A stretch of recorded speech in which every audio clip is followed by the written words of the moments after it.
been on. This is the first video episode. First video that you've been on, and sorry for your loss. And Stuart B. Thompson is another homie comic, as well as Neil is a comic too from San Diego. Stuart is a comic. Met Stuart at the store. He's done a ton of things, but he's also kind of like, how deep are you a Chelsea fan? I don't know if I'm as deep as Neil, but I will say that that's the team that I will follow the most closely and feel the worst when they lose. Okay, cool. Yeah. So that's good. Same. Yeah. No, but you're all blue. I mean, I go a little crazy. Yeah, you do. Loony, yeah, you know more stats than I do. I'm just like I would have played this differently. It's like this is not how I would play this game. I just can't wait till we get to the Chelsea game. As a matter of fact, we get to kind of first because I'm gonna go down the table. Right. Yeah, just pull the knife out right now. Yeah. Right.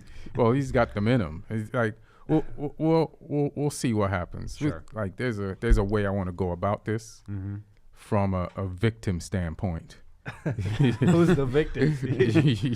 Yeah. Like I'm gonna ask you questions as if I'm a cop, and you just came to the police station and told me you were attacked. And I'm gonna ask you, like, how the attack started, and how did you feel after each stab of the attack, and like the emotions. Well, I can tell you that you were going through. I slept through the first half, so. You slept through it? Yeah, I slept through it, but I watched the whole game back again because I hate myself so much. God damn! So you woke up halftime? Yeah, I was pretty drunk the previous night. So, He's like, so you knew in advance that this was going down. Well, I for a second I was like, this can't be real. Like this. Yeah. No, it was real, bro. It can't be. It can't be. I can't be seeing it's 5-0. I know it was real because I've done episodes with Ian where Man U lost terribly, particularly at the beginning of this season, and they'd be like, "What Man U game? They didn't play this weekend." And so that's what goes around comes around. Yeah. I would describe it, if I were to go into a police station, describe this attack as like, okay, I was bludgeoned by a very small Argentinian man. And what makes me mad is I hired another Argentinian man in the hopes of defending me against this other Argentinian man who just beat the shit out of me, and my Argentinian has done nothing for me yet. Who's your Argentinian man? Higuain. Oh, okay. I mean, he tried to defend y'all. Yeah. He got a good shot off. He got a couple good shots off. He got a nice volley, but it was a little too telegraphed. It wasn't that creative. I mean, he took the shot that was available to him. It was on target. He made the keeper make a save. Well, that's like right at the beginning of the game. He did that beautiful little back heel.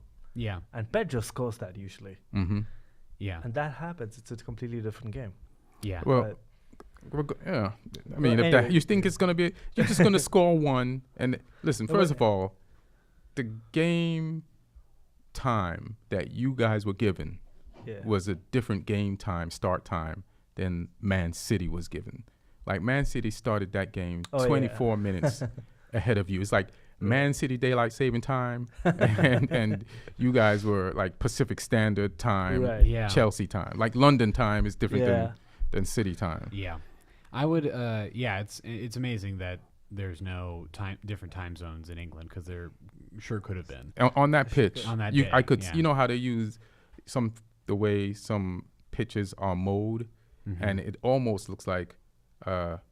It looks like a time zone grid. Yeah, and it looks like there's different columns of different colors. City was in the "We Ready Now" grid. Yeah, and Chelsea was in the we got here early. Let's have a picnic before the shit starts grid. Yeah, and it was each goal was. Were great goals. I mean, like if any one of those goals were scored in a game, individually, it would make the week's highlights. Yeah, it would make the week's highlights. It'd be top 10 goals, but there were 4 of them in the first half, and like even Gundogan's was it wasn't like a very exciting goal, but it was from far out and it was precision. Aguero's I don't. Oh, that's the thing I want to get to Gundogan's goal. Yeah. So when the game lineup was given, like Kyle Martino, I think his name is. He's the NBC, one of the NBC in studio broadcaster. How come there's no David Silva? How could you have a pivotal game like this and not have David Silva start? And in my mind, I'm like sometimes I'm like, have you been watching City play? Like, you don't need a David Silva. Like, Bernardo Silva has developed to the point where you no longer need a Bernardo Silva and a David Silva on the field. Like, Bernardo Silva has been, like, still as anyone who has improved as much as Sterling. Bernardo Silva is on the heels of improvement of Sterling. Like, last week and last few weeks, he's just been, like, doing some crazy shit. So you can add another defensive-minded player, because you got Sterling, you got Sergio Aguero, you got Bernardo Silva, you got those three, then you have Fernandinho, then you have all De Bruyne is out there, and even though he's not 100% back, you know, like a 1/3 De Bruyne is better than 3/3 of mostly anybody. You know what I'm saying? Right. So, you know, they have, I think, 4 or 5 different center midfielders that they can shift around. They've got Sané didn't play, Mahrez didn't play. Those guys play out on the wings. But they have at least 2 guys for every position that are perfectly good to start or come in later and are top class players. I guess some of them just deal with the fact that they're not going to play that much, and some of them get a lot of playing time.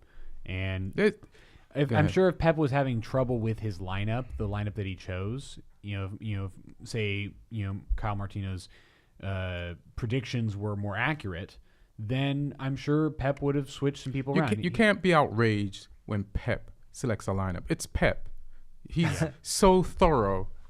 And you have to chill and pay attention. City has molded themselves in a way where it's actually so fluid. It doesn't matter one guy going out, one guy coming in. It doesn't matter. So that's why they're like, when I think you might have to move your mic closer. When we talk about the Premier League race, you got to put more effort into this than Chelsea did.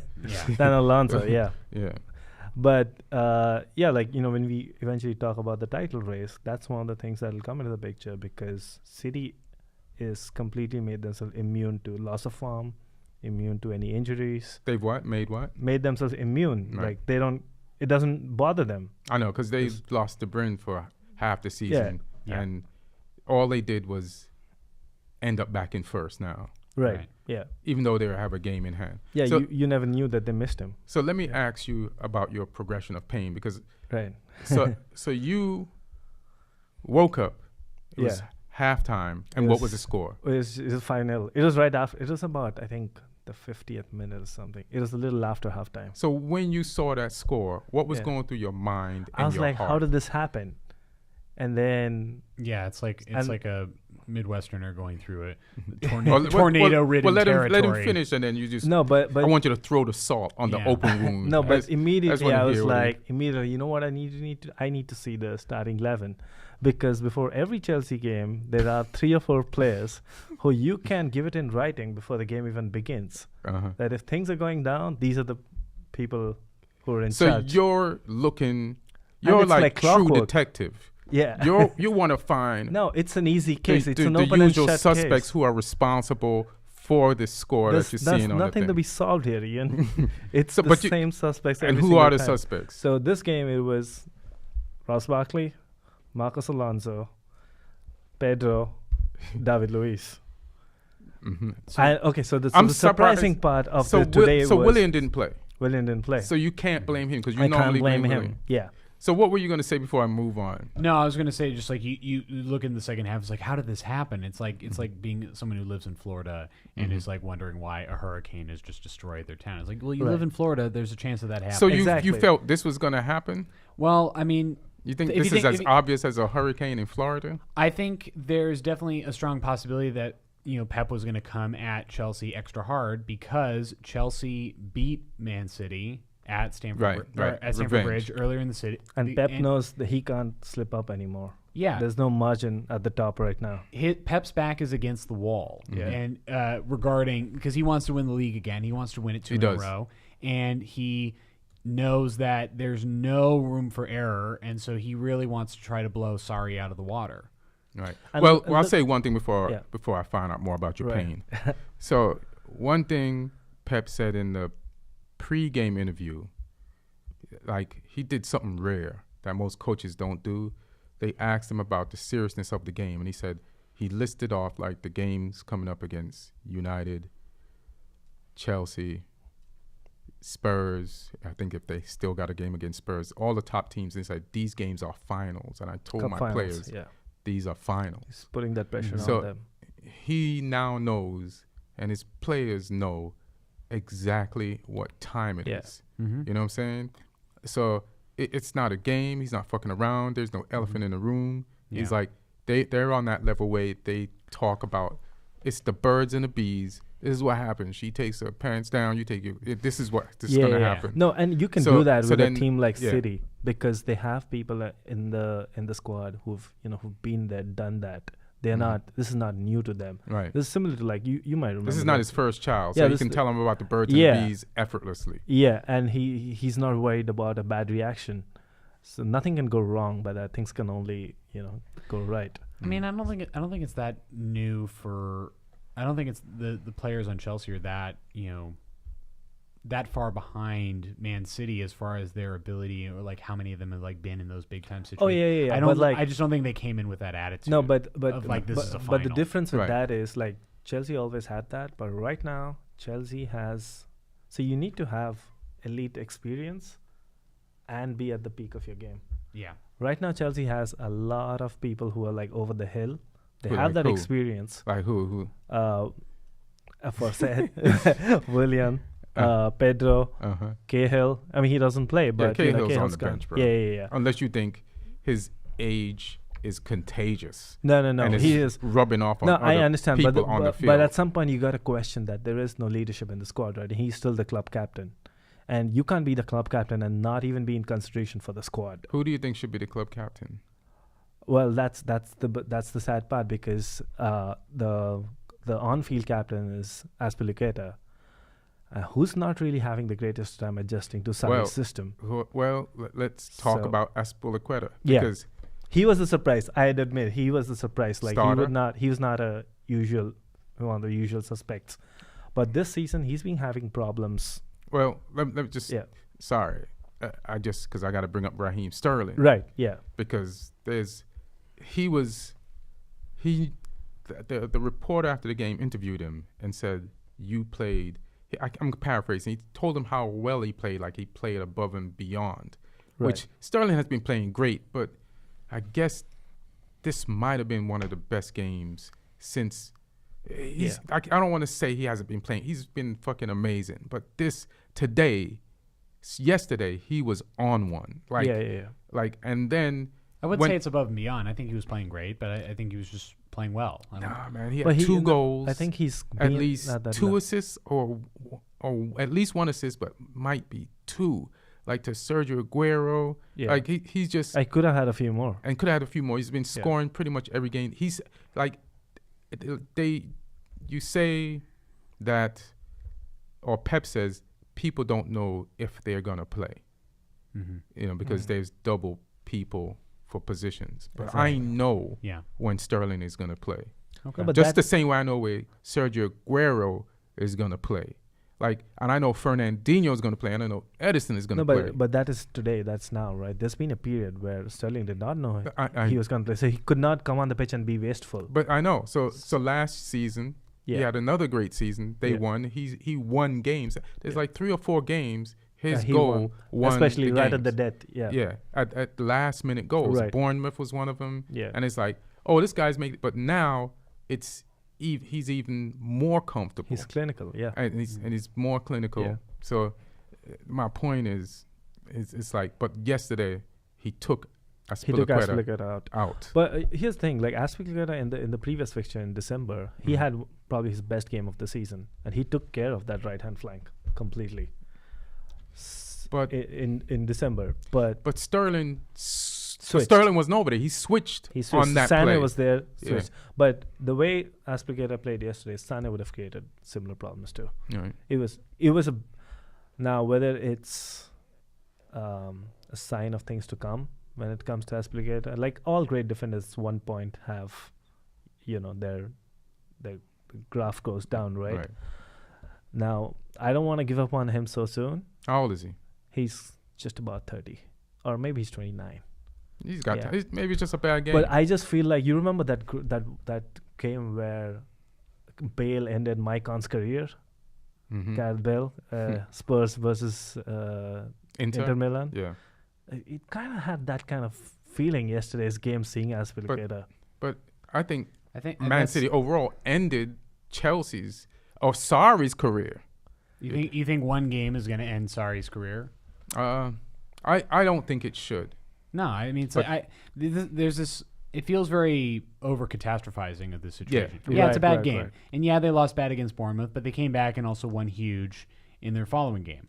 I can't remember who it was against. Huddersfield. Yeah. Huddersfield. So and they should beat Huddersfield. Yeah, they probably should have beaten Bournemouth better, but it's like I don't know if one game, 2 games is enough for you to draw. 2 is not enough to draw a pattern. They had 3 bad pattern games out of 4. Let me go down to where they're at. Well, Arsenal, Bournemouth, and so they've lost 3 out of 5. Right. Yeah. So Arsenal, Bournemouth, and Arsenal City. 2-0, Bournemouth 4-0. Yeah. And this 6. So, but which I still think is over catastrophied. I still think Sarri needs, like Pep did, a season to get this together, get some of his players in there. Right. Yeah. And this is like. But here's the thing about getting people in there. We have a decent squad. Yeah. He doesn't use them. Well, this is what I think he should have did. This is what he's accused of. He's accused of not making adjustments. So this is a Monday night quarterback adjustment I would have made for him. Like, he likes to play Jorginho back there. But Man City's such a tough, solid squad. I would have kept Jorginho back there, but I would have dropped Conte back to help deal with. But just let me finish. Just to help deal with the intensity of Man City's like midfield, because Man City's scoring goals based on taking the ball away from you high and ramming it right back down your throat. Right. You know what I'm saying? Like immediately. So I just think Conte would have broken up some of those attacks. So I don't even mind the position he's in now, because you guys before this game had the same amount of points at this point this year as you did last year with Conte playing in the quote-unquote position that he's supposed to be playing. So that means it's kind of a wash. No. But you have to make some type of adjustment. But Sarri has spoken about it. He has said that without the ball, I want Conte playing close to Jorginho. So, I mean, whether it's an execution thing or it's not getting executed consistently enough. Yeah. Because he is also expected to be when you're on the ball to go forward. But if you're forward, when you lose, your team loses the ball. Like on the Sergio Aguero goal, the first one, I saw. They say they're going towards a goal. I saw the number of on what's his name, Conte's back trailing that play. So by the time Sergio Aguero got that ball, Conte was behind the play, running back in to get involved, and then Sergio just took that shot out of nowhere. Nobody expected that shit. Yeah. I don't even know if he knew he kicked it. Yeah, that shit just went off. Yeah. Yeah, it's funky, but I think judging someone based off of like a bad stretch within 5 games is enough to like fire a manager or make drastic changes. Like, but Chelsea has done that before. Yeah, I know. With Felipe Scolari. But that's been Abramovich and who else did he do it to? Villas-Boas. Villas-Boas. Who? What has Villas-Boas It's been a while. I think the left? deal with Sarri is nobody was expecting him. Like the directive was not to go win the league. It was get us into Champions League again. We need that Champions League money, and then we'll review in the summer. So in terms of progression of the way Chelsea's playing, I actually quite like it. I think this season we've become better offensively and defensively. You take these 2 games out of the picture, we are doing reasonably well. We are about 3 or 4 players away from having at least a Liverpool level, maybe not Manchester City. Yeah. But Sarri doesn't help himself because he keeps making the same, the definition of insanity, like keep doing the same mistakes over and over again. Yeah. And it's not you don't have to change your system. Keep your system. You're trying to play a very technical passing game. Mm-hmm.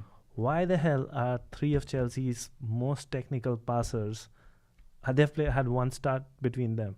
Hudson-Odoi, Loftus-Cheek, and Anders Christensen. I don't think he believes in Hudson-Odoi yet. And he's under pressure of Hudson leaving, so then he keeps him on the bench, keeps him around the team, and plays him sometimes. But he don't believe in that kid like that. But he doesn't want to trust his thing to this kid. You could see that. No, but that's why he's causing problems for himself. Because you know who he is trusting, right? People who haven't delivered for a while. People who what? People who have not delivered for a while. Who have not what? Did you hear what he said? No. Dealt with? Yeah, no, he's trusting people who have not delivered for a while. Damn, that word is killing me. Yeah. So what? Delivered. Delivered. Okay. Delivered. Damn. That's okay. That's fine. I felt like Mauricio Sarri for a moment. Like I need my translator here. Get your translator. Do you think there's a bit of a team issue because of the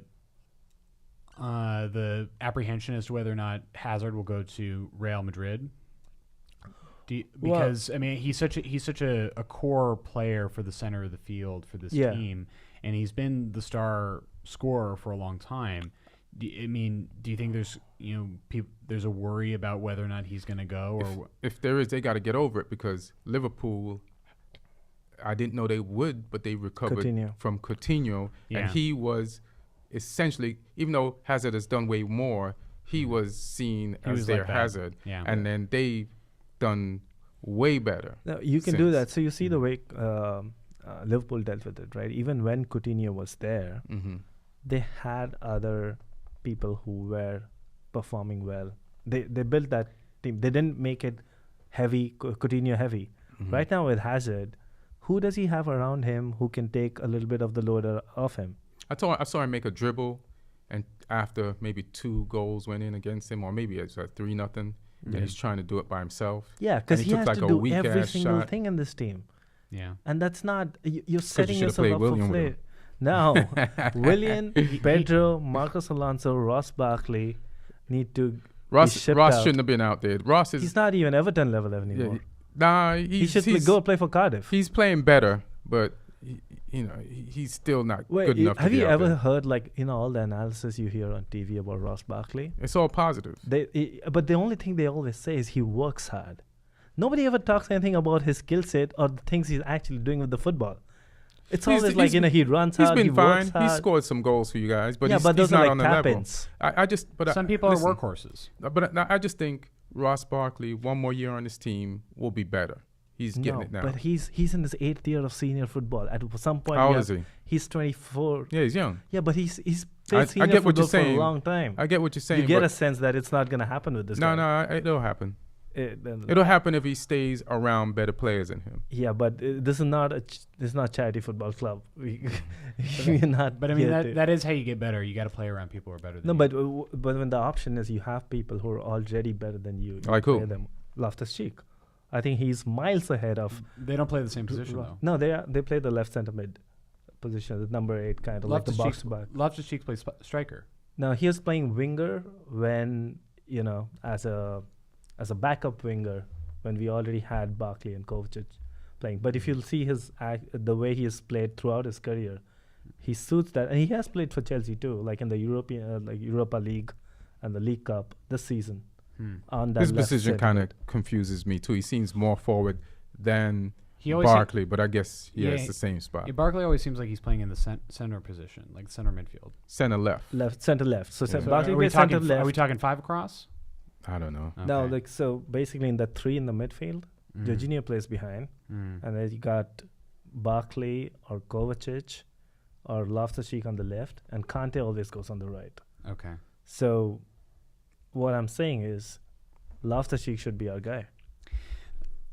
I don't know. That's the problem with me. All those guys end up in the center, and I think that's probably contributing. But he actually has skills, You can't man mark Hazard anymore if you have Loftus-Cheek there, because then you're going to leave space. Well, hopefully this horrific ass ripping, right, will make him force Sarri to make some changes. Like he has to, but he's been ignoring making changes before, but he can't after this. Yeah. And the only thing I'm worried about is we play you guys for the FA Cup like a Monday from now. So I hope he doesn't make these great ass changes where we have to deal with that. But let's move on to like Liverpool. Right. And they played Bournemouth. Mm-hmm. They beat Bournemouth 3-0.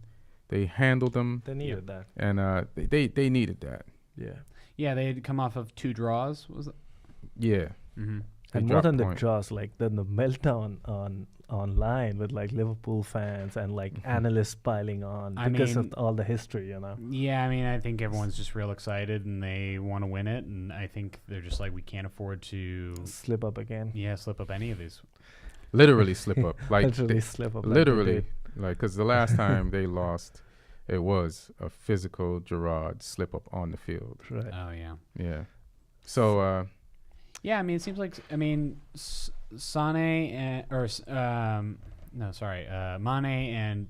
Firmino and Salah were all really linking up well. In tune, baby. Yeah. Dance partners. Yeah. Yeah, I mean, they are like, they're kind of working the way Barcelona was like 5 years ago. Right. Yeah. Yeah. Until they win something, I won't give them that much credit, but I know exactly what you're saying. That top 3 format is working there. This is what they play like. This is like you're at the silent disco and everybody has on headsets. Yeah. And they could all be listening. All 3 of them motherfuckers are listening to the same song. To the same song. Yeah. And that's how they play. Yeah. And that's how they played. They played and they racked up their intensity in the midfield and as forwards who kind of defend. They racked it up compared to the last 2 weeks, which is what they needed to do. So Klopp like put them there, where they needed to be, which is what they lacked the last few weeks. Because what did they lose to? They drew. They didn't no, lose. but then they lose to Man City and then draw the last 2. They lost to Man City. That's the only game I think they've lost in the league. Right. So. And then, anybody else want to say anything about this? I will say, I think the sort of underlying greatness of Liverpool is attributed to Robertson. I think that. I think that is the fact that left back. Yeah. Yeah. Him in the back has. I don't think it's underlined. I think it's pronounced. But I'll say I'll name a player frequently uncredited. No. I don't think. I mean, completely credited. The names and lights are. He's never going to be the marquee player. Like nobody's going to talk about him like Van Dijk. But nobody talks about backs like that unless he starts taking free kicks. But you see the way the modern game is going, fullbacks are going to be so important. Listen, man. Listen. I always, maybe it's me. I always credit this guy. Yeah. Okay. Like from the moment, because this. I was going to save this for the Man U game. So because we're in the same, and I was going to save this. So let's talk about this now. So everybody was like, for the Man U game, should I just save this? Let's just do it. Yeah. Okay, sure. So for the Man U game, it's only one part. Everybody was like, if the week coming up, played the lot. He's good. Played the lot, And I'm like, he's not better than Young. And then he went out there and proved to me that he's not better than Young, because what's your gripe on? It's not a gripe. I want him to be ripe. I want him to be ready. What do you think is his weakness? Because when I first saw Robertson, Trent, Mendy. Even I like Mendy too. Yeah, but they bought him, so they bought him for that. Yeah. So I'm talking about like somebody came through the system, pulled up through the system, and I'm trying to remember like all the Spurs backs. Oh yeah, Trippier, name them all. Walker, Vertonghen. Yeah, the other Liverpool back on the other side, he's young as shit too. Trent Alexander, and Robertson. Like the moment they stepped on the field, like you knew they got it. In the game where there's other stars, the moment they stepped on the field, I'm like, who the fuck is this guy? Because he's playing like he's played professional first team football at least 7 years. And this they all stood out in the games that they first came into me. Yeah. Right? Right.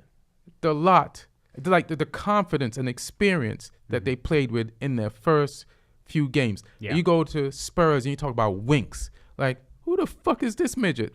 or little person, tall little person. Sure. And tall little man. Yeah. And then you talk about like even like Nathan Miles. I think he plays for Arsenal. Maitland-Niles. Maitland-Niles. Yeah. Yeah. Like he had an assist this week. Yeah. You know. And then like he's come out. He's not at this level of those guys I mentioned, but he's come out with the confidence. So to me, like the lot doesn't have that.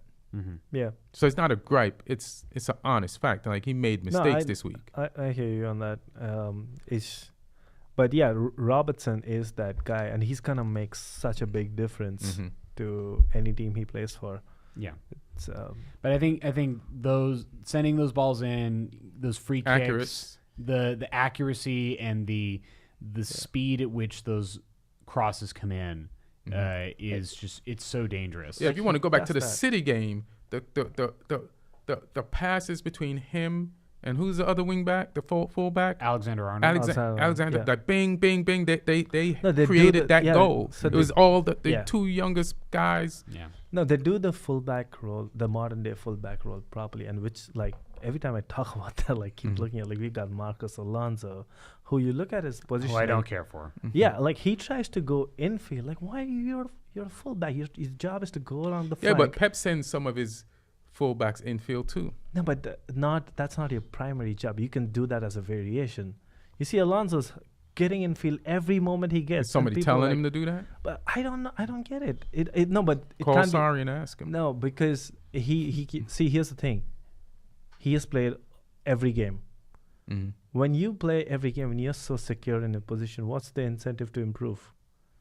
He's not. He's not. Coach's job, baby. Yeah, coach's job, but it's not gonna happen. I mean, it's the coach's job to drop him. That's what he should do. The coach has to start trusting other people. This is what the coach says about Marcos Alonso. He's like, no, we need to keep playing Alonso because we are generally a short team.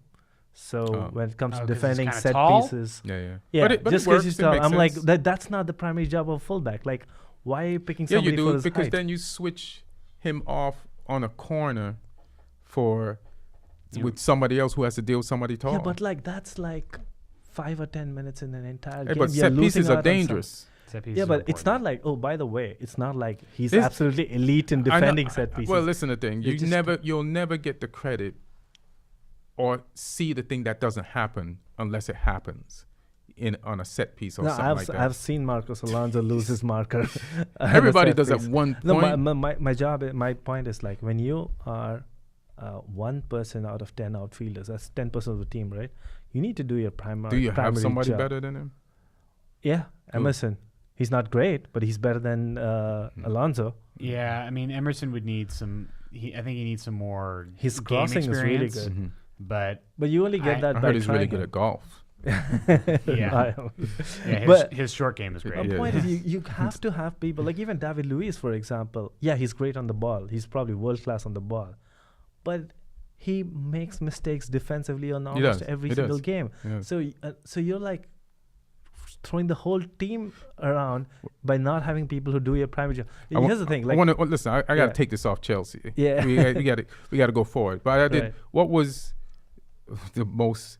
What was the question about Chelsea, or to both of you about that the Chelsea Man City game? What was more stunning? How amazing City played, or how was it more stunning how whack Chelsea played? Well, I've seen Man City play really well before. I mean, we're pretty much on par. They treated them like they treated Chelsea like they were hovering above the relegation zone. Well, if you saw when Man City played Arsenal, they beat them 5-1. You know, so it's not. And Arsenal is sort of on par with where Chelsea is right now. They're tied with points. It's just goal differential that sets them apart. You know what, Bill? I know why that type of thing. You just made me realize why City's able to score because they come out. They come out. Yeah. The other teams, like they'll get a better score. They still lose, but Chelsea is going to try to win too. So is Arsenal. Yeah.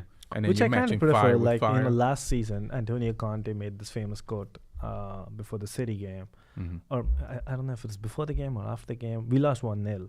He's like, I'm not a fool to go out there and lose 3-0. I'll lose my 3 points with only 1 goal difference. Yeah, but I'm like, that doesn't matter, right? You know what happens? Because it's 3 points. Yeah, it's 3 points. And a 1-0 loss, papers over cracks. You have the fake feeling that everything is okay.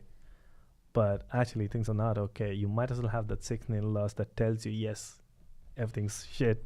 Maybe they'll snap them back into shape. So, it was the fact that Chelsea played so poorly. So you're saying if you're in a relationship with a woman, and instead of bringing up the ugly truths in the relationships, you stay in a relationship longer because you don't bring them up. But if you bring them up, it may end the relationship, but you're still sad, over a longer period of time. You're hurting yourself. As opposed to bringing up the ugly truths and realizing right away that this ain't going to work. And you're sad, but you end that sadness sooner. You make the changes. You make changes, exactly. Okay. Yeah, so that's the signal, 6-0 loss in a relationship. Okay.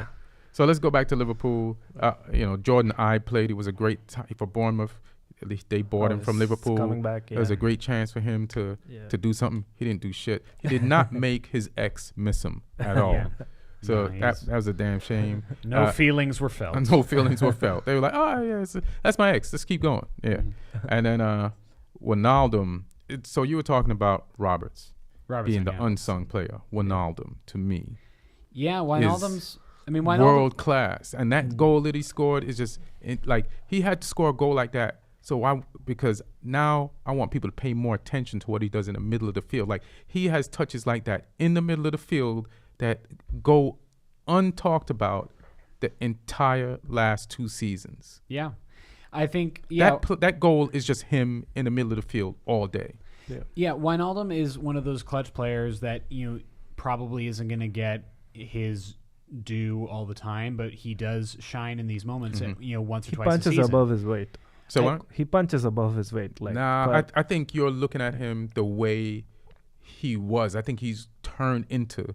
I don't think you can punch under your weight, over your weight, with such a high skill level. Okay, do you think he would get into the City, or he would at least compete for the City midfield? Yes. Really? Yeah.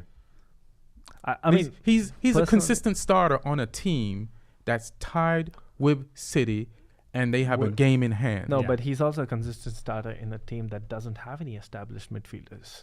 He's beaten out That's probably Henderson. The weakness. He's beaten out Henderson. There's Henderson people. He is never great. There's other people there. Midfielder. He is the established midfielder. But he's not. They got Fabiano. They bought players. They got Keita, and they bought Fabiano. But from nobody's really world class. They are world class. He's ahead of them. They bought them. They cost more than him. No, he I plays for the understand Netherlands. Yeah, he is world class. Yeah. No, but would you? I mean, in the sense that, would you bench Kevin De Bruyne for him? Would you bench Bernardo Silva for him? Sometimes I'd rest him. Yeah. You rest him. Yeah, but I'd rotate all of them. No, but I don't think he's at the same skill. But I completely agree. Do you watch? No, how often do you watch Liverpool play? Well, I have some of my closest friends are Liverpool fans, so sometimes I do have to. So every week. I think the difference is that Liverpool is not run by oil money. I think that oil money can buy you 2 of everything, and Robert Kraft can buy you maybe 1 of everything. No, but by the way, but I'm just telling you, regardless of that, he's on their level. But Wijnaldum is the guy who's actually a credit to him. And I have to admit that I was wrong about the results of this Chelsea game. Just going back to that, I thought because Man City was going to play their 3rd game 1 week in a row, that Chelsea would have the upper hand, and they look like Man City looked like they had the midweek off. Yeah. So all right, let's just keep going, just because we got to go. But I just want to clarify what I said about Wijnaldum. In my mind, that's actually a credit to him. You need such players to win a league where you're consistently performing more than what your skill set allows you. No. I just think just like Sterling, he's becoming his possibility. I see what you're saying. But nobody expected it, so you don't trust them. Right. But few more years of this, you'll be like, oh, this is Wijnaldum. Like Yaya Toure at... Some people are late bloomers, Yeah. Yaya Toure, and you who you're around, and I think, if I gotta get on this field, I have to be the best I can be. I can't not practice after practice and get my shit together. And then this is how I am when I practice consistently. Frank Lampard once said that when Chelsea signed Michael Ballack, he stepped up his him. Like, and then he's scoring 20 goals every season as a midfielder. Yeah, and he was better than Ballack, and you thought Ballack was better before. Exactly. Yeah. So I get that. Spurs versus so this is gonna happen on the 24th, where Liverpool. We won't talk about Liverpool versus Man City. Then that's so far away. Yeah. So Spurs played Leicester. Yep. Beat them 3-1. Yep. Any thoughts on this? Yeah. I mean, it could have gone. I mean, it could have gone a couple different ways if certain calls were different. I mean, no, it could have. I mean, like it was. I mean, I think Son did dive in that game. He got yellow carded, and he was trying to get the penalty. And I don't every time I see it, but this is what he did. I don't think he got pulled. Like, he made it look like his plant foot was getting pulled back. I think he just kind of embellished. I think he embellished. He tried to get it. Mm-hmm. Yeah, he tried to get it. But Maguire did do enough to foul him, but I don't think Son had to go down. And I'm glad the referee did not call it. One thing I don't think understand is he necessarily should have got a yellow for it. I think simulation is a yellow card. I think that's been established. Like when you watch it from the front, either you don't call it. What? There was contact. There was contact, exactly. So it's not diving is like there's no contact and you throw yourself to the ground. Like Maguire definitely made contact. He never got to that ball. Well, if it's not simulation, then it's not a foul. Then you don't call it and you let the play go. Yeah. So they could have did that. Could have done. They could have did that. Fair enough. Yeah. There were a couple shots that Madison could have. Yes. Could have and nailed. Barnes. And if Vardy had sunk the PK, I think the trajectory of the game could have been different. So that's the point I want to make. That's the question. Wasn't that Vardy's first touch? Yeah. Yeah. So do you think? Do you think you should have taken the penalty? No. What do you want? Go ahead. Finish saying why. No, I don't think you let someone. I mean, just like you don't have the person who was fouled take the PK. You do sometimes. You do a lot. I don't believe you should. Yeah. Sergio Aguero gets fouled. He's taking his PK. I don't think you should, unless he's injured. I think there's an emotional quality to it that I don't think belongs in a PK environment. No, but if you're a world-class player. There's another person who's a world-class PK taker on every. Not on Leicester. No, but I see what you mean. Madison can't take it. I see what you mean about the emotional quotient. I would say that's like that becomes important when like you got tripped and you ended up having a 5-minute brawl, because that happens. A lot of times, and then you're not in the frame of mind to go take a penalty and score a goal for your team. Yeah, that happened. I mean, it happened with Fulham. There was a guy who got fouled. I can't remember who it was, but. He was like dying to take the PK. Sessignon or something like that, but he took it. I think it was Camarasa. Camarasa, yeah. And he flubbed it. Yeah, I think it was Camarasa. And he insisted on taking it. Yeah, but I don't even know like how these things happen, like where you insist. This should be a set. There should be a set order. And Vardy is the set order. Yeah, so then I don't have a problem with that. See, and my opinion is I don't have a problem with it. I've seen substitute go in the game and their first touch of the game, in the flow of the game, they score a goal. So I don't. That's different. But let me just plan finish. For that. Exactly. But so he scored 6 in a row. He's played football before. He's won the league. He's been stone cold. In the season they won the league, there was the pressure on him to break the scoring streak of how many goals in games in a row you could score a game. And he broke that shit. He didn't give a fuck. And if you say, Vardy, take this shit, I'm with it. And I'm with it. Okay. He's your penalty taker, but that's my opinion. Yeah. I don't think... I have my. If I was coaching, I don't know if I would have the person who's coming in take the PK. There's a great reason to not make him take it because he's not warm. But there's a great reason for him to take it. But that's fair too. What you just said, right? If you were the coach, you would let people know. You'd let the team know that Vardy's taking penalties unless If he's just brand new on the field, then somebody else is taking. That's So then an you don't have the addendum to debate. an addendum to the. It's just it's a pecking order. To the the worst thing that can happen when you get a penalty is that conversation, like who's taking. You don't want that. It should be like set in stone. Again, it should be clear, but I think one of the clarifying factors should be that. Yeah, I don't mind.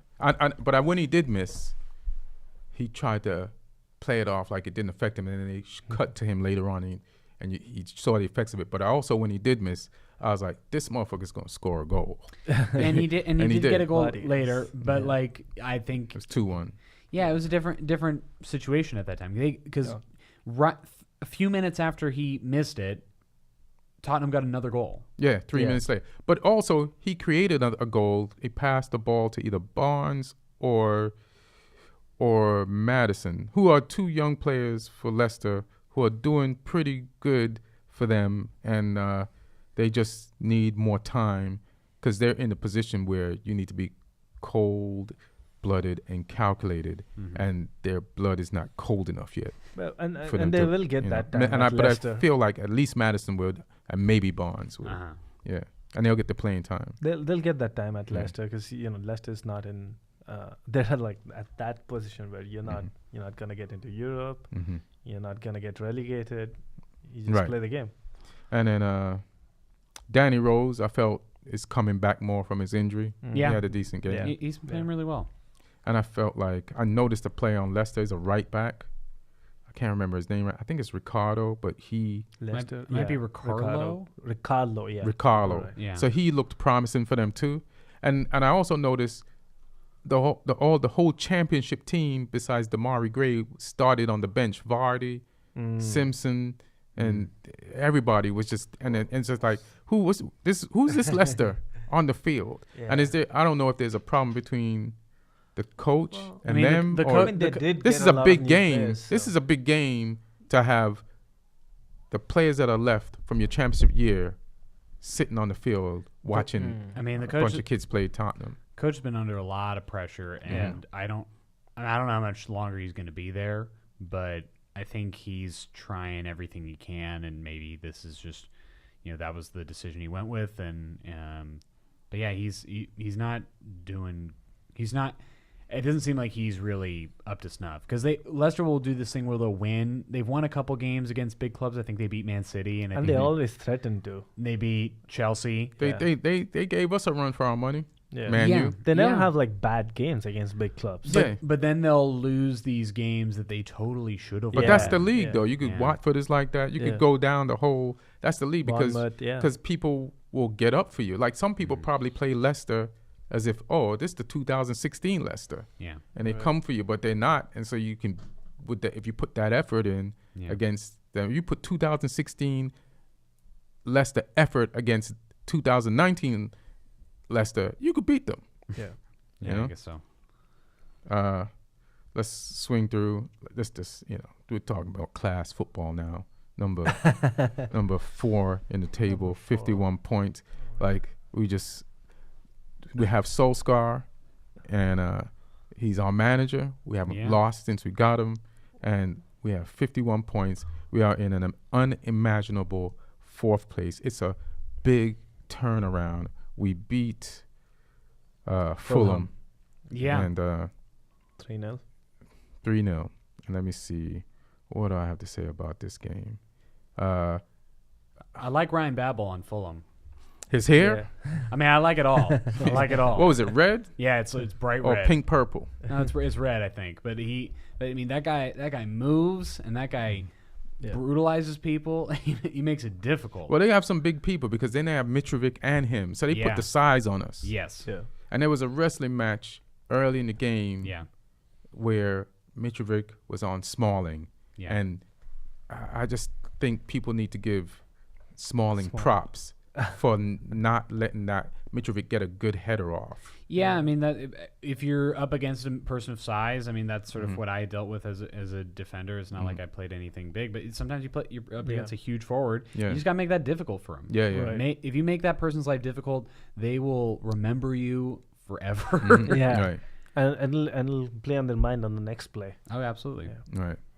And So let's talk about the goals. Go ahead. I just want to back because I don't think we've spoken about that. What was your thought process when you appointed Solskjaer? Did you think he was gonna get this? I mean, anything close to this? No, nobody did. Nobody did. And I was like, but did you think it was the right move? If you listen to the podcast before, right, and my conversations with like friends in England who are fans of different teams, I said we should get an ex-player I was even down for Nicky Butt. Wow. Because I'm like, so I'll explain it. So I was down for Nicky. I wanted somebody, I'm like, everybody's looking for this high-paid coach with experience. Yeah. And I said, Pep was a La Masia coach, and look what he's turned into. Zidane was a Real Madrid B coach, and look what he turned into. And it's like, why are we looking? We need somebody who knows the youth, can bring people through, and knows the team that we have. Yeah. And so Solskjaer, when they picked him, I was like, that fits into the wheelhouse of what I wanted. Now, I didn't think he was the best one of the players to pick, because then I didn't know. Is Nicky Butt your academy coach or something? Yeah, he's the academy coach. But I was like, okay, he knows Nicky Butt. And then I found out, I didn't remember. He was at the academy for a while, coaching, right? Yeah, so he was there. Yeah. So he coached Rashford and them, and knows Pogba a bit. And then he knows the played legend, knows everybody. Yeah. And then, but the thing that he brought that I think the other players wouldn't have brought, I think the other players would have came in screaming at the players that we have now. You know what I mean? Because other older players? Because like when you listen to like Scholes, Ferdinand, and Neville and Ferdinand, they always, when Mourinho was a coach, they always were blaming the players, you know, because that's how they were raised, to accept blame, you know. Wow. So they would have came in and be like, you got to do this. Yeah. But Solskjaer came in and was like, listen, y'all, we're going to fix this together. You are all capable. I believe in you. And let's do this together. Is it weird that, like, I just envision that's how all coaches are for teams? Nah, like, it bro. just, there are some old school, like Mourinho wasn't that. Yeah, like if John Terry's a coach, even though he's from a different team, he grew up with Mourinho yelling at him. So to him, that's normal. I watch like a lot of these pundit shows where they have ex-players, and they had nothing positive to say. They say today's players are soft. They want to arm around their shoulder. That's not how we played. Instagram. Like, and Sherman, all this different. Their mentality is like, hey man, you have to. Listen, I'm a comic, right? Yeah. And I'm doing good now, right? And it's not like I never ever thought I wasn't doing good, but I've noticed that there are comics younger than me are doing better, because the way everything works now is just different. They're looking for those people more. You're looking for the inspirational, positive reinforcement type of the younger ones. So I have to realize that this comedy system of Ascension has changed, and adjust to it so that I can be successful too. Mm-hmm. So if you're a ex-player and you can't look at the world the way it was when you were a player. Well, yeah, you don't want to pass on to this maximize cycle of abuse. Right. Yeah. and those guys got shitted on by the players from the 80s and the 70s, right? Yeah. So it's like hazing is out and encouragement is in. Yeah. And that's how people, and some people thrive. That's 2019 for you. Yeah, it's 2019 for you. So, hey, man. So Solskjaer actually, and then he was smart enough. He called, I saw an interview with him where he called, he said, all right, I'll do the job. And he called Mike Phelan in Australia. And he knew Mike Phelan was working. But I was like, anybody smart enough to do that, like, you didn't call Phelan. He did. Yeah. He's like, hey, I need you to help me with this. So he knows he's thinking ahead. And then even like people were panicking when we tied with Burnley because of who we started. And I'm like, this guy, first of all, you have to try out the other players. Yeah. So you can't be like, our team is Rashford, Martial, and Pogba, and Lingard. Hey, man, we got P.S.G. coming up in a few weeks. We can't burn these motherfuckers out. Yeah. You know what I'm saying? You have to take chances and make sure, keep everybody believing in themselves. Like, sure, a lot of those replacements haven't played up to par, but the only way to get them to play up to par in the future is by believing in them and giving them a shot. Yeah. You And know? you guys have good players. Like it's not Yeah, like but they're not there all. is some deadwood, but it's not like. But at least in like some of the critical positions, you have really quality players. Yeah, but I feel like we're like a major injury from not collapse, but struggling. Yeah. I mean, like as major injuries, say Pogba. Or Martial. Or Rashford. And then speaking of, just let's talk about Martial's goal. Did y'all see that it? was crazy. Yeah. And the announcer said something like his relationship with the ball on that play. And then that just made me think of like just like I don't know if I heard that one. Relationship with because the ball was so it's tough close to- to his foot. And then And he didn't even took go- well, let me just finish. He took a bad tackle and his stride never broke and the closeness of the ball to his foot was never altered. And then he rode that off, beat another guy. And then if you watch the video, the other guy's holding his hand as if he's trying to beg for his hand in marriage. And he's like, no, I am dedicated to this ball. And it's like the Lord of the Rings, and I'm supposed to get this ring to the volcano so I can toss it in. And the back of the net is a volcano. And no, Smeagol, I'm not going to let you talk me into no bullshit. This ring is going where it's supposed to go.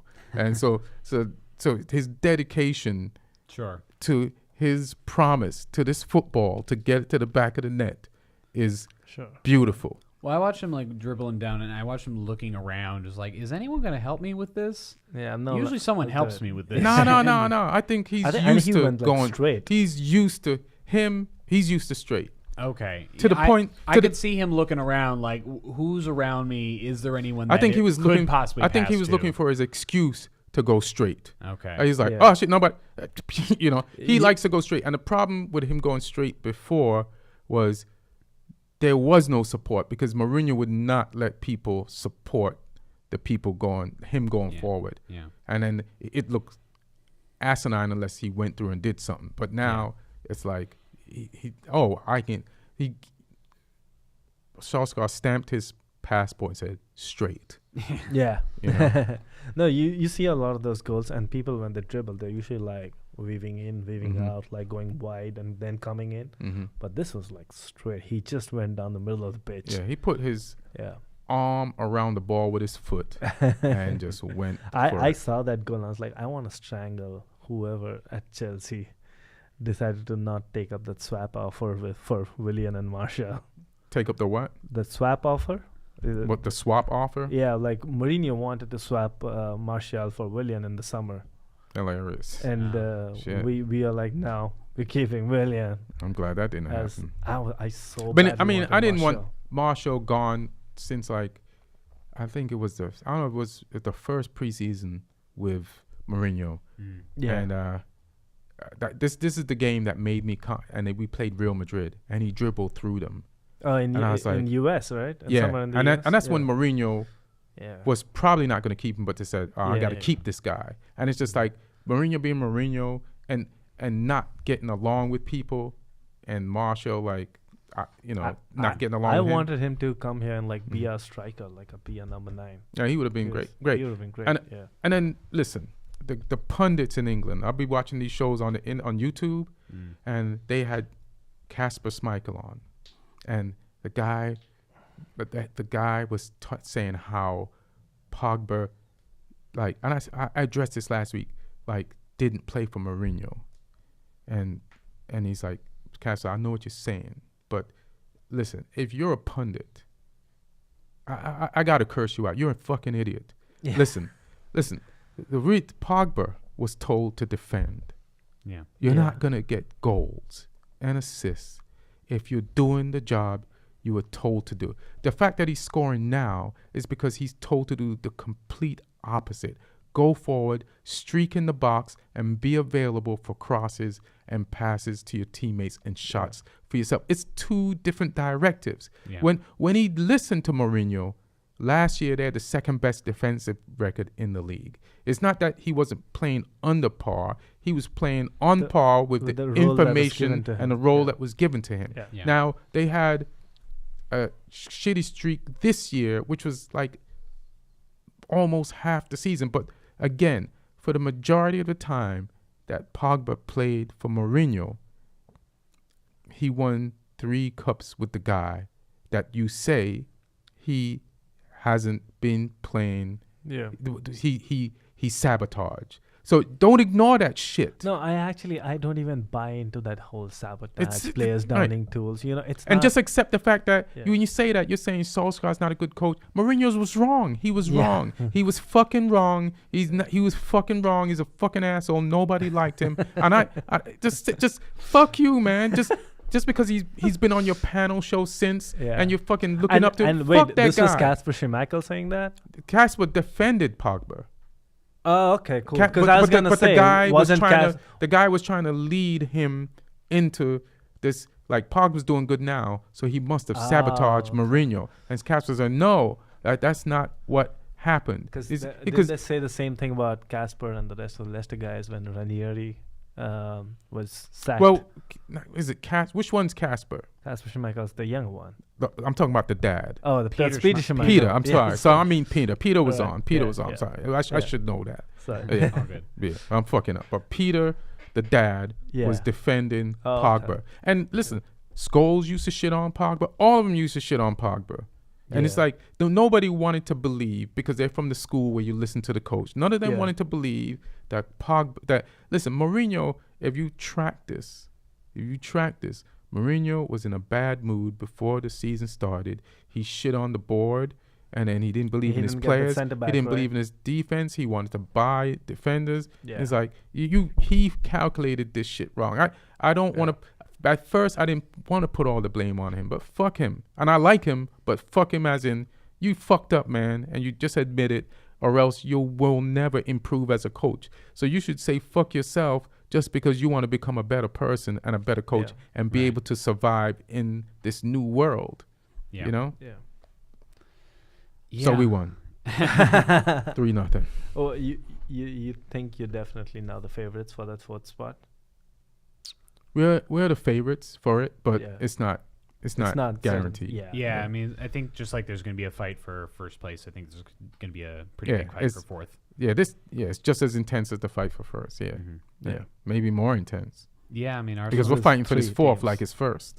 Yeah, and Arsenal's fighting pretty hard too. They've been very consistent. Yeah, so they beat Huddersfield. Yeah, you know, pretty handily. 2-1. Yeah. Like Huddersfield scored at the last minute, but they were pushing them and they got the goal. Yeah. You know, but they, you know. Oh, did you see the news that came out today? Aaron Ramsey has signed for Juventus. Yeah. At $400,000 a week. Jesus. Which is crazy. How old is he? 30? Yeah, he's good for him though. He got China money. Yeah. In Italy. The best team in Italy. Yeah. Well, and I mean, I hope he plays. He'll play. I mean, I know that. I mean, there's a lot. That lineup's pretty stacked over there. He'll play. Turin. Well, if they're paying him that much money, they'll make him play. It's just Khedira. Khedira and Betancourt. Mm-hmm. Who else is in the middle at Juve? I think do Chiellini and Bonucci both play center back? Center backs, yeah. Okay. Yeah. Dybala. Look them up on your phone, and the ball is forward. Forward, yeah. Ronaldo's forward. Who's I can't. You just need Ronaldo's like on the wing. Mm-hmm. Yeah. He'll get in there. I believe in Ramsey. I mean, if you pay somebody that much money. Yeah, Costa's on the wing. Douglas Costa's on the wing. Yeah. Pjanic. He'll be competing with Pjanic probably. Cuadrado's usually on the wing too. Cuadrado's just recently been dropped out of the team. Oh, really? Yeah. They gave up on him. They're trading him, or Yeah, okay. I think. Oh, they got Emre Can. Yeah, so Emery. I like Emery. Yeah, Emre Can, Betancourt, and Khedira are going to be the people that they're cycling through with Ramsey. Yeah. I like Khedira, but going forward, Ramsey has been better over his career. Yeah. Khedira and then Emre Can, I like him, but if you think who's had a better career in England between Emre Can and Ramsey has. Ramsey, yeah. So then I think he has a chance there. He stays injury free, yeah, definitely. I mean, I don't think they're comparing it on who's had a better career. I think they're that's why I'm just that's what I'm using to think he'll be rotated and he'll get in there. Yeah, I mean, see how he. I mean, I guess you got to see how he, like the people who are making these trades are, and plus Allegri, they're gonna have to see how he, fits in with the rest of the team, how he distributes to Costa, to Ronaldo, to Mandzukic. Is he going to be someone who takes free kicks at all, or is he how's he going to fit in with all that? I think he'll fit in perfect, but I've been wrong. I mean, I thought Chelsea was going to win. So I mean, they're all. I mean, it's everyone on that team is stacked in a way that kind of in the way that Man City's stacked, but for Serie A. So I can see him, continuing their illustrious run in Serie A. I think he'll step up his game. Okay. I think he'll step up his game. I think it'll be fine. And with the way how dominant Juve is in Serie A, you have enough games to give these guys feelers and and he can make mistakes. Blend them. Yeah, he can make mistakes, which is what a luxury you don't have in the Premier League. Yeah. It's weird that Juve has this kind of it feels like they just have a monopoly on good players. Yeah, they have a P.S.G. on the league of Syria. Hey, guess who came closest? What do you mean? Sorry. To what? Oh, Napoli. Yeah. That's his claim to fame. Yeah. That's his claim to fame. That's his latest claim to fame. When he was managing Napoli? Yeah. They almost won the league. Yeah, they almost caught Juventus. Yeah. But with 91 points, that usually wins you a league. Right. But they were 91 points and they lasted by 3 points. Wow. Still got to win it, baby. Yeah. Here's the thing I wanted to talk about about Liverpool, and it's a Klopp thing. Okay. So let's just go back to that. I just remember. I should have mentioned this. So let's talk about. We were talking about Trent Alexander, and the thing I like about Pochettino, and we were talking about Delot. Oh, okay. Delot. So I didn't finish the thought, and I mentioned the thing I like about Klopp, and the thing I like about Pochettino is they know how to pick avocados. You know what I'm saying? Or they'd be great in the supermarket when you want to. Oh, okay. Because they know I can go. This is ready to eat right now, and this is gonna taste perfect as far as picking a player. And then they know who's gonna be good. Are you saying they know that in who's good right now, who's gonna be good in a couple days? They know exactly when you know who's how overripe, who's never gonna be ripe, who's too young to be ripe. They know, like they haven't made mistakes as far as putting players in. They also come through the academy. But they're also given the time to make Yeah. mistakes. But you still when you're starting picking people, you're not gonna get everything right in the first go. Yeah, I know. So, but they've consistently. That's both the thing. guys. The club has backed the manager to go through seasons where nothing much is happening. Even though we're buying you a few players, but you take your time. Figure out your solution. Listen, I know that, but there's coaches that will never take a chance on young players. I know who you mean, and especially being a Chelsea fan, we've gone through that. But it's kind of like it's like a. And Delot wasn't like a ripe. egg and chicken thing, right? Did you? And Pereira is not ripe. Yeah, but do you say that once you give, is it the club's prerogative to give that person the time, and then he goes about picking people? Because if you go with youth, if you go with academy players, you are gonna have some growing pains. Not with the players that these guys have picked. Well, but he's also been here for like 3.5 years now. That's not even that long. But okay, what play like Chelsea managers don't get that time. Listen, Conte won. Yeah. And then I'm not saying they're without blame, but I'm also saying this is a credit to the club too, that you foster an environment. Yeah, I'm not denying that. I'm just saying, as fruit pickers, but they have a good spot. Those guys are good. They have a good eye. I just want to give them credit for that. Yeah. And then Solskjaer is trying to do that, but he missed. The lot is not ready, and all the fans that want the lot and say he's better than Young. Young ain't the best. Who's saying that? I've never heard anyone say that. Stand up for We're watching these Red Devil channels by fans. Okay. And they like, you're looking at the subreddit. They like shitting on like Young, and I know why you're shitting on Young, and you're not wrong, but the lot is not your answer. Not the answer. Yeah, he's not the answer. I think that's Bally's your answer. Who? But that actually who? Eric Bailly or whatever. I mean, but the lot's a wing back. Bailly, you know who would make a great wing back, because that's where I first saw Smalling. Mm-hmm. Yeah. I think the Smalling ship has sailed. I don't think so. He's better than what's his name? Phil Jones. And they gave Phil Jones a new contract. But that's not. But see, that's what I'm saying. I don't think you're not going to be able to change it all. But that's not right. What's not right? You can't give people who are over the hell newer contracts. He's not over. You know how young Phil Jones is. Like, yeah, I know he's young, but he looks like he's like what, 26, 27. He's like 26. Yeah, but he's over the hill. Like is he gonna get any better? I don't think you keep him. You give him the contract so you can sell him to somebody. Well, what about Shaw? Isn't Shaw a strong wingback? Yeah, but he's left. We got right problems. Right, yeah. And then with Shaw's injured, we ain't got nobody over there. Oh, okay. Wait, did you have somebody though? We had Valencia, but all of a sudden everybody's written off Valencia, and I don't remember the game that was so terrible that he played it's like we got to get rid of Valencia. I remember him being fantastic for the club. Yeah, but last year was fantastic. Yeah. Yeah, so I don't know. They've written him off. Let's just keep going down.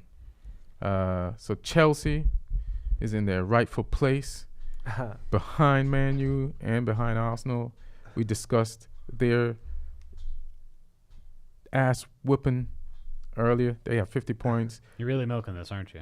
Yeah. I mean, I'm just going down the table, and if they're below, they're just below. I can't help it. I can't move them around. No, Ian has a fondness for that position because, like, that's the United position. Number 6. That's what it's been for a little bit. Nah, we didn't finish 6 last year. We finished second. That's where you've been for a little while. Yeah, but you have to play the whole season. We know we're not going to stay there. Yeah. You can't reverse this. You're in 6. We're in 4th. We took literally like we gave away 6. Now we're at 6. We took your spot. Yeah. Wolverhampton Wanderers, they drew with Newcastle. Yeah. And they're in 7th. They have 39 points. They're just doing a phenomenal job. Yeah. They're playing great. All those Portuguese guys are playing real well together. The Portuguese beat the Portuguese and one Mexican are doing a great ass job. I think it's more than one Mexican, but yeah. I like that. I like watching them play. As a neutral, it's great to watch them play. Great neutral team to watch. Yeah, sure. Yeah. Keep going down. I think they're like a template of what a team that goes up from the championship should do. Yeah. Before you come up. Mm-hmm. Yeah. But they don't make the mistakes like Newcastle, Huddersfield, Cardiff. They're all gonna go down now. I don't know if Newcastle's gonna go down. But Huddersfield didn't make necessarily. They stayed up for 1 or 2 years. I think this is the second year. Second year, right? Yeah. I mean, they. I don't know if Cardiff's going to go down. It's kind of hard to say. There's a big fight for that between like 14th and 20. 18th or 19th place. Yeah, they're all within a few points of each other. Yeah, there's we'll get down there because I saw it earlier. Yeah, and we'll clear that up. But Watford, they beat Everton, and they're ahead of Everton by 1 spot. And so the thing about Everton is their coach is Marco Silva, and he kind of slid out of his Watford job. and snuck over to Everton because it's a bigger club, and they're spending money, and he wanted out. And Watford thought, hey man, we thought you were like our guy, and they felt like the fans feel like this motherfucker cheated on us. Oh. He's talking to another chick behind our back. How long ago did this happen? This is like last season. But I think what was even more, it's not, if it had been especially like after they just got engaged. Yeah. I think if it had been like a clean thing in the summer, it happens all the time, right? But I think what Silva did was he was talking to them during the season, and he might have even left if the club had allowed him in the middle of the season. Yeah. Everton slid into his DMs and he never blocked them. He never blocked them. He kept chatting to them. Kept talking to them. Yeah. So he was never he emotionally cheated on Watford. So then what the fans did, he was ready to physically cheat too. and he's ready. Watford was like, fuck now. It's Yeah. not happening on my watch. Yeah. So then it was hilarious. So then what the fans did so Watford won, which the fans are happy. But I think this win has to be credited to the fans because they brought like snakes to the game and had them in the crowd. And they were like, you're a snake. This is you. These represent you. So it's like the players on Watford, to me, were coached by the fans who are so vehement against this guy that it's like it pushes you to deliver for the fans in this game. Atletico Madrid fans did the same thing this weekend with Thibaut Courtois. And they had they bought, I think. Didn't work. They bought whatever. Yeah, it didn't work. But for Madrid a moment, won. it looked like it was gonna. But I think they had like a campaign to buy $3 or €3 small rats from IKEA. And like the whole stadium bought them, and then they had like these huge rat banners and stuff. What does this have to do with Courtois? Because Courtois was at Atletico when he was on loan from Chelsea. Oh, I see. Yes, and he was very much part of.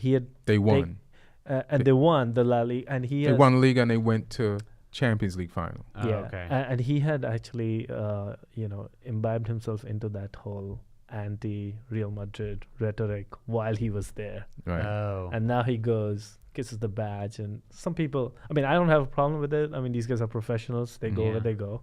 Yeah. But I know a lot of Atletico Madrid fans are like, this is betrayal. And I'm like, dude, the kid was like 19.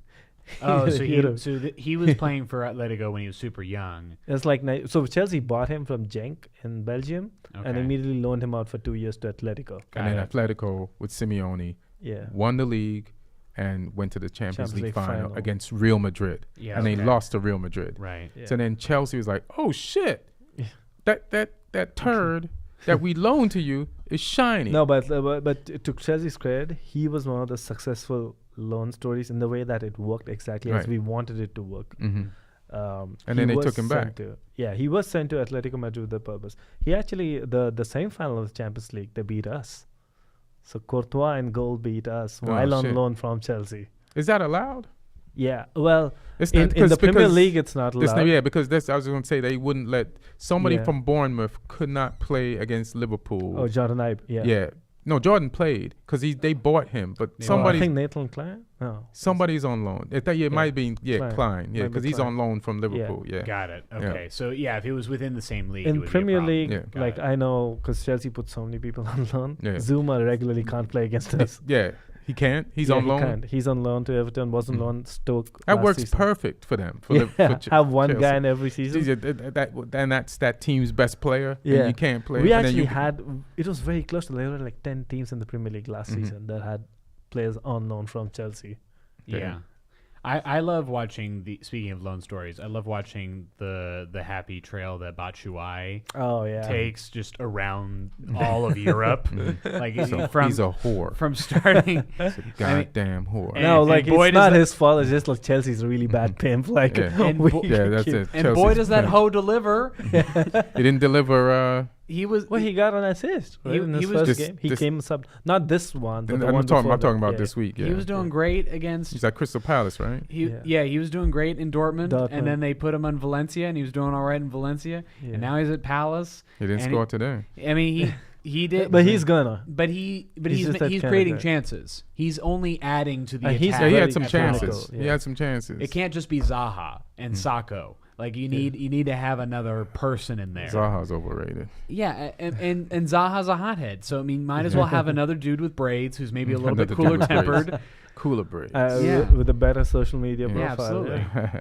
Hilarious. A better social media profile. Oh, he's the best. Oh, He yeah. and Mendy are the best on social media. Batshuayi. Oh, really? Yeah, it and- was and only if Mendy. he could play as well as he can And social kinda media. like As well as he tweeted. nobody. If only like. He's not bad. I'm not. If gonna only shit on his him. managers were as, close to him as his Twitter family is. Like nobody wants to play him. Like Why don't they want to play him? I don't know. Like Sari definitely should have had a look at. He didn't even want to have a look at him in preseason. Oh yeah. So Yeah, I mean, I do. Well, Sari's paying for all his sins now. Sari definitely has made a lot of. I love his style. I love his system, and I think we've made progress both in it offensively and defensively.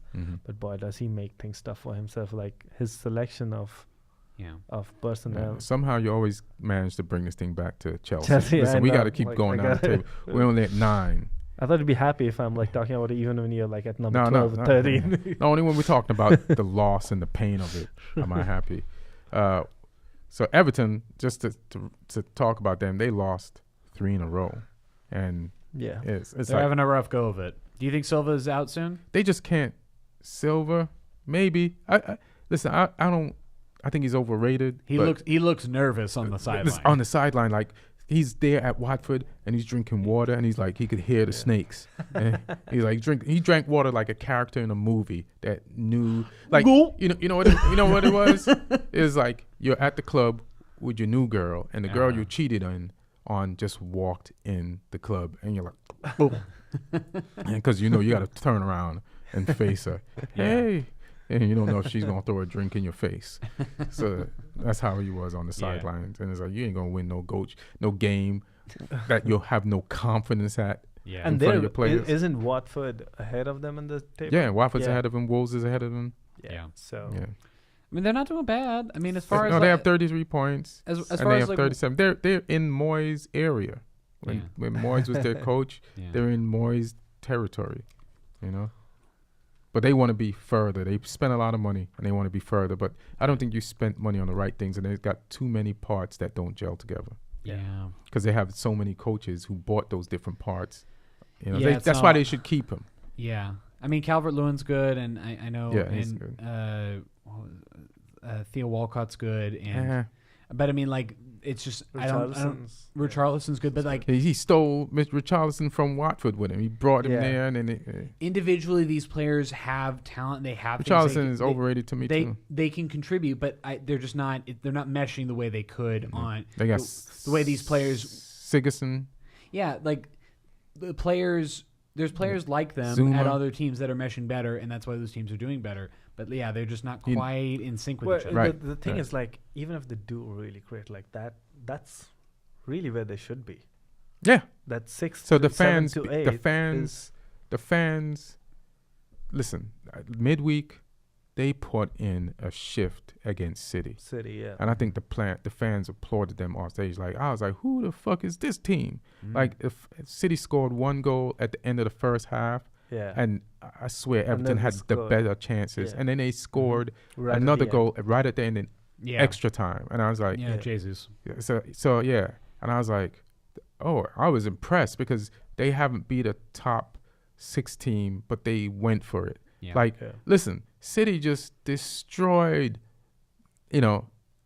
Chelsea.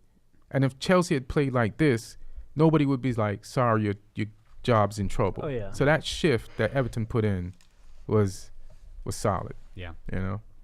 To West Ham, they have the same amount of points as Everton, which tells me that if Everton plays them, West Ham will win. And West Ham is kind of stocked. They had a good coach and who's won the league before. They got a lot of players who are injured. If those players come back, I just think West Ham is 10th because of injuries and Pellegrini's getting the hang of his team. But this is actually they had a draw this week against Crystal Palace. And this is actually good from them because at the beginning of the season, it was like, West Ham spent so much money and they were like close to relegation at one point. Yeah, but that's just the beginning. It's just to look. Yeah, but like we were in his sixth job, at one point. people were. Yeah, you're just in But a your manager tough got spot. sacked, right? So that's what they're talking about Pellegrini too. So what? That he could have been sacked. It would have been because- dumb to have yeah. sacked him. Yeah, it would have been dumb. Trying to see if there's any notes about that game. So that's West Ham. Another funny thing about the Spurs game is when Wanyama came on the field, I'm like, they still got a Wanyama? I forgot a Wanyama existed. And it's funny, it's like he was out there, Sissoko was out there, and Davison Sanchez, and they all physically look alike, so you couldn't tell. So, so even you're saying that all these black players look like Yeah, they look so much alike, I sound racist. Yeah, basically. I'm going to try to get the engineer home. Bournemouth, they lost 3-0 to Liverpool. We discussed that, but they're in 11th. They got 33 points. We discussed Leicester. They're in 12th. They have 32 points. Crystal Palace, they're in 13th. They have 27 points, and they drew with West Ham, which, they both seem like their teams. West Ham is a little bit better, but, Crystal Palace, the Zaha scored like last minute. Yeah, and got that goal. It's weird. There's like 4 major fights happening in the Premier League. There's that fight for first between City, between Liverpool and Spurs, and then and who? I don't think Spurs is in that fight. They're in there. I think they are. Really? I think they are for now. At this point, yes. Numerically, they're in there. Yeah. Numerically. Well, I mean, it's just on points. They're very close. They're closer than. And then there's this fight for fourth between United, between Chelsea, and between Arsenal. And then there's this fight for this between seventh and 12th, or I would 13th. say 7th and 10th. Yeah, it's like all these points are pretty clumped together, and then there's this fight for the bottom half between 14th through the 20th. first half of the bottom half. Yeah, and then there's a fight to avoid relegation. Yeah. Well, the first half of the bottom half is like from 10 to 15. That's a fight. It's like a battle for the middle. Is there anybody who's definitely getting relegated? Yeah, we're gonna go down. So far down that they can't catch up. Yeah, so we're gonna go down. So Crystal Palace is 13th. Brighton Hove, they're in 14th. They got 27 points, with the same amount of points as Crystal Palace. But it's funny. I wouldn't even think Brighton Hove has the same amount of points as Crystal Palace. But Chris Hughton is doing a good job over there. Burnley has the same amount of points. They're in 15th. They have 27 points. And then Newcastle is 16th. They got 25 points. But I think Newcastle is going to make it. But they're tied with Cardiff, who has 25 points, and they're in 17th place. And Cardiff just exchanged places. Did they exchange places, or did they stay where they were? They had a heroic win. Yes, this week against Southampton. Yeah, at Southampton. Yeah. And Southampton has a new coach who's been doing good and getting points. Hasenhüttl. Yeah, I don't even attempt to say his name. Hasenhüttl. No, it's Ralph Hasenhüttl. Oh, I'll just call him Ralph then. Rocket Ralph. I'll just call him Rocket Ralph. Yeah, he's been doing all right. But yeah, they lost to Cardiff. So yeah, Cardiff is really in that desperate fight because they're in 17th. Yeah, so they're the one in the float station above the relegation zone, and the Cardiff led the game. Like when Cardiff scored that first goal, they celebrated as if they just survived relegation and it was the end of the season. Right. Yeah. And then right before in injury time, Southampton scores and they're like, we're tied. We got a point. Yeah. And then Cardiff said, nah, man, we want all the motherfucking points from this one. We need it. Our player died. And we'll be damned if did they find that plane? Yeah. Yeah, they found the plane. And they found the body, his body. They didn't find the pilot, but they found his body. What a colossal bummer, that whole super situation. bummer, bro. Yeah, they just bought him, right? Just bought him. Ugh, man. And then midweek, I asked the question on last week's podcast, and midweek about the money? Yeah. And midweek Nantes answered it, and they say, hey man, we want our money for our dead player. Whoa. Yeah. We need that first installment, son. You bought him. Yeah. But I don't understand why. That's like you take it out of the store, it's yours. Yeah. you broke it, you pay for it. I mean, they have to, because like they're a publicly traded club, right? Like it's that money, that amount on their books has to be accounted for somewhere. Right. So, but my point is like, why does this thing come out in the media? Like everything comes out in the media. Why? Like somebody makes that decision, right? Like this, I believe like this is one thing which you figure it out in private. You do that between the clubs, but we don't need to know about it. What country? No, but there is precedence to a lot of sensitive material being not written about, right? Not a lot of things come out. I'm sure some things get suppressed, but not this. I feel like that trade money, some of that trade money should go to his family, to Salah's family. I mean, that'll that's be up to Cardiff's. Yeah, that'll be Cardiff's. I'm not saying Nantes isn't going to do that or is going to do that. I'm just saying that would be. They never do that with anything else. I mean, how many players die in plane crashes? I'm just saying, like him and the people from Alive. Like, I mean, like, what do you? Here's the funny thing about football. The funny thing about football is the pressure for the money, right? Like when they talk about Pogba underperforming or any player underperforming, like Sterling in his first few years at Man City, like these people, the number that they throw out and blame these players for is the money that the club made from them. It's not even like they say he's on this amount a week. They're like, this is how much they paid for him. And then for him makes you subconsciously be like, that's what Pogba got $100 million. But Pogba didn't get that money. The fucking Juventus got that money. Yeah. And it's like they chose to pay that for him. But he has to live up to the amount that some club is like rolling around in. Yeah, it's like it's like the stock market. So it's like you gotta, this pressure. You're not actually, even though a player might be living up to his salary, he might not be living up to the amount of money that the club who sold him is rolling around in, like American pimp style. Yeah. You know, so that's a misconception about, European football. Sure. But let's keep going. Southampton, so they lose last second, and they have 18. They're in 18th. They got 24 points. I feel like so here's the battle. The battle is basically, if you want to open it up, Southampton have 24 points. They're in 18th place, right? So above them is Cardiff and Newcastle with 1 point more. And above Newcastle and Cardiff is Burnley and Brighton Hove with 2 points more. They have 27 points. So like that's 5 teams. Oh, there's 6. Actually 6. Crystal Palace is there too. So like 6 teams and 3 points between them. 6 teams and 3 points between them, like you were saying earlier. It's super close. It's up to, like, Southampton is in 18th place and they're in the relegation zone, but they could finish the season in 13th place. That's what I'm saying, man. Yeah. It's real close. Yeah. But these two are gone. But Fulham, for all intents and purposes, probably gone. They got 17 points. They're in 19th. And Huddersfield is dead.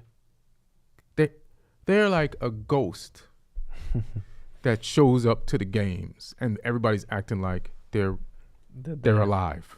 Yeah, I mean, it just hasn't. They have 11 points. It hasn't been working for them. I mean, and that's how it is. There's always 1 or 2 teams every season that kind of they end up being the weakest link in the league. They were good last year. They did all right last year. Yeah, but they were impressive last year. They beat some top teams. Sure. But Martin said something that's like, and same thing happened to Burnley. Like last season they surprised people, but now people are like, oh, you're the team that can surprise us. So it's no longer a surprise. We are going to prepare for you as if you're a top team, and they can't deal with the preparation. Yeah, you can't deal with the preparation. I think Fulham, Huddersfield at least, like they didn't spend a lot of money, so it's not like they didn't spend a lot. They didn't spend, and Fulham did. But they spent that money to come up. No, even after this summer, right? They kind of discarded a lot of their championship players that got them up, and maybe that's what their mistake is. Yeah, they had in fact, they got rid of the coach. You remember before this guy, Victor? When they fired him before the season. Oh damn! I'm actually. How long Ranieri's been there? No, I think you're right. Because I looked up something, and I think 5. Ranieri. I don't know when Ranieri got there. I think his name is Slavic, like a Croatian kind of last name, or one of those Serbian kind of last names. So whatever his name is, he must be like, see. Yeah, but he played like a really attractive brand of football. That was his thing, and everybody was like, "Oh, Fulham's gonna be the team to watch out for," because I heard play that an attractive brand of football. Plus, he bought in, real quality offensive players. They got this guy Jean-Michel Seri from Ligue 1. I think he costed a fair bit of money. He's there. Yeah, he's there, but he's just there though. Only in presence. Yeah. He doesn't do a lot of impressive things every game. Yeah. All right, guys. So that's the end of it. So we didn't need to do.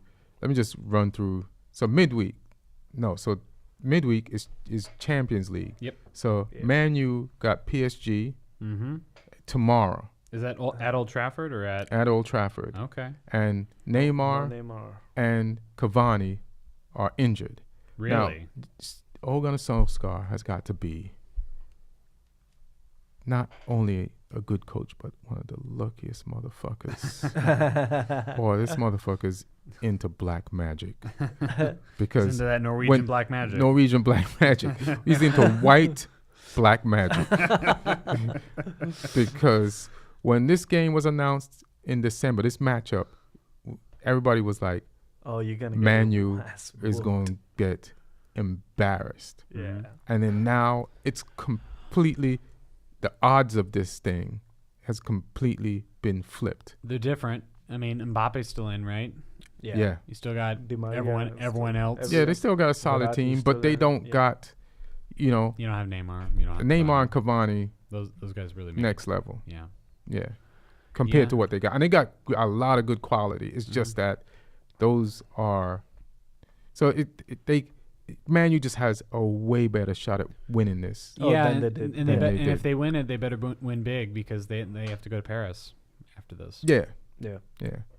So I'm sure now tomorrow it'll be Lingard, Rashford, Martial, Pogba, Herrera, Matic, and De Gea, and probably Lindelof.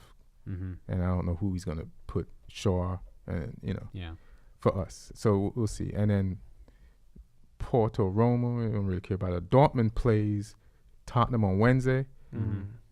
I'm going to go home today and watch a Dortmund game tonight, because Jordan Sancho, I heard, has been killing it. So I want to check him out, and I definitely want to check this out. Really Dortmund's been killing it. And Dortmund's, I think they're at the top of the league or something. Yep. So Marco Reus is killing it. Even Götze plays well. Yeah. It's really so Götze is back on. Occasionally, He's not on every game, but when he's in, he's doing all right. So they're at the top of the German league, are they? Yeah. Yeah, because I think I heard that. And then Real Madrid plays Ajax, and Real Madrid, Solari went from almost being fired to turning the shit around, which I'm happy for him, because I liked him as a Real Madrid player, and he just needed time, and they didn't pull the trigger on him. Yeah, and, I mean, tied at the Clasico. Yeah, Madrid has not been playing amazingly, but they're getting it going. They're getting it going. Yeah, like they're set. They just beat Atletico Madrid. Yeah, they tied Barcelona at the Nou Camp for the Copa del Rey, and they won 5 games in a row, I think, before that. Okay, and so then they're playing new people. Like, is it how big is the gap there? 5 points. 5 points. Yeah, I think 5 or 6. It's catchable. It's catchable. It's not impossible. Yeah, that's a race. It's not. That's a legit that's race. And it's Real Madrid. They can definitely step it up. Right. So that's where that's at. And then I guess we'll do, and then the FA Cup is coming up, and then so we play you Monday. Is it Monday, or is it not the weekend? Who does Liverpool play for the? They're out. Champions League. Oh, Champions League. They play Bayern Munich. But they don't play this week. Okay. Yeah. That's gonna be interesting. Because it's a group stages, so there's more space. Because it's gonna be interesting with what Liverpool set We up. play you Monday. Monday, okay. Oh, we play midweek Malmo in the Europa League. Right. Oh. Yeah, we're not going to talk about that. Yeah. All right. That's just as good. Yeah. So thanks for coming, guys. It was great. What you want to plug, Stu, or talk about? Yeah, if you when's this come out? Tomorrow? I'll put it up tonight. Perfect. Okay, so yeah, if you're in LA, you can come see the 3rd anniversary of my 3-year anniversary of my talk show, The Late Night Show with Stuart and Luke. That's at the Hollywood Improv Lab on Friday, February 15th at 10 p.m. You can also go to my website, stuartthompsoncomedy.com, or my Twitter, Instagram, Stuart B. Thompson. So yeah, dope. Yeah. And what you got, Neil? Oh, you can just follow me at Sawyer's Lawyer. At Sawyer's Lawyer. Let me say it in English. At Sawyer's Lawyer. On Twitter and Instagram. Been resisting saying that to you. But your accent comes in on certain words. Mine does too. But me too, man. I put up all my shows and stuff there and on neilchakravarti.com. Yeah. neilchakravarti.com. Yeah. All right. And my website, I'm just being lazy. I will engage you on a football Twitter fight. If what? If anybody wants to. Yeah, he will. He'll go for hours. He has Twitter fight stamina for days. Well, I've you know. But you haven't been wrong. Mild, some of the things that I've disagreed with you about, like I can't figure out what's wrong with Chelsea. So you must be. It feels like you were right, and you were saying these things when they were doing good. Good, yeah. So now it seems like. So I gotta admit that.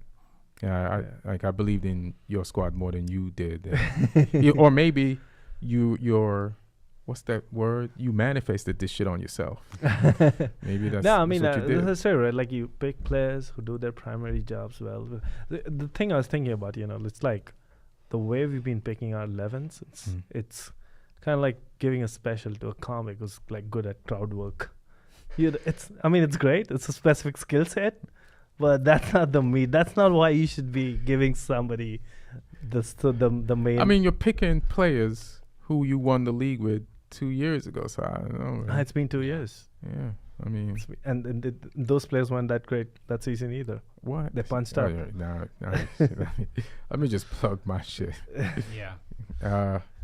So follow me on Twitter at Ian Edwards Comic, on Instagram at Ian Edwards Comic, and I'll be doing shows in LA all weekend. I'll be at the Laugh Factory. I'll be at the Comedy Store. I'll be at the Improv, and so I'll post stuff on my Instagram about it. I'll lotion my hands. And what else? You need to get like a lotion sponsor for the show. Yeah, I know. Just a big tub in the floor. Like I'm one of the few people that actually uses lotion what it's really for. Yeah. To moisturize my hands. And then also get my album 100% half-assed from CD Baby. Punch it in on Spotify, listen to it there, and iTunes and all the other places. Yep.